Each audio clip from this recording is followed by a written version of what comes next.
SIO के क़याम के 40 बरस मुकम्मल होने पर मुल्क भर में प्रोग्राम मुनक्किद किए जा रहे हैं और इसी के एक हिस्से के तौर पर तेलंगाना के वरंगल में भी एक प्रोग्राम मुनक्किद किया गया, जिसमें मौलाना वली रहमानी और हामिद मोहम्मद खान, मुकामी रुकन असम्बली एन नरेंद्र के अलावा दीगर ने शिरकत की। तकरीब से खिताब करते हुए मौलाना वली रहमानी ने कहा कि मुल्क भर में फ़िरक़ा परस्त ताकतें अक़लियतों और कमज़ोर तबक़ात में खौफ का माहौल पैदा कर रही हैं। इन्होंने कहा कि आज हिंदुस्तान में मुसलमानों के हालात बद से बदतर होते जा रहे हैं। रुकन असम्बली नरेंद्र ने खिताब करते हुए एसआईओ की सरगर्मियों की सताइश की।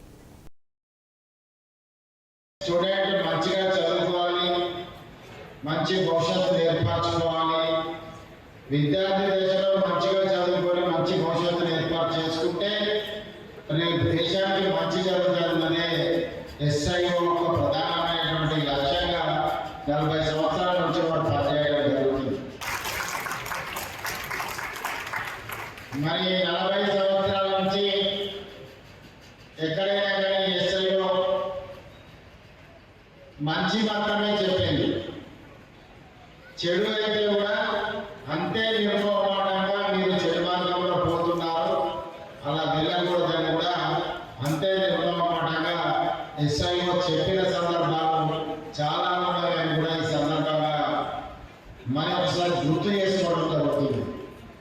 जिस तरह तशद्दुद किया जाता है, हम परेशान हैं और हम चाहते हैं कि अपने हालात को हम सुधारें और अपने हालात बदलें। पर क्या हम अपने हालात बदल सकते हैं? बताइए, क्या हम अपने हालात को अपनी मदद बदल सकते हैं? और क्या अल्लाह ने हमारे हालात बदलने का वादा किया है? अल्लाह ने हमारे हालात को बदलने का वादा किया है। अल्लाह ने फरमाया कि मैं किसी भी हालात को तब नहीं बदलूंगा जब वो उस चीज को ना बदल सके अंदर है।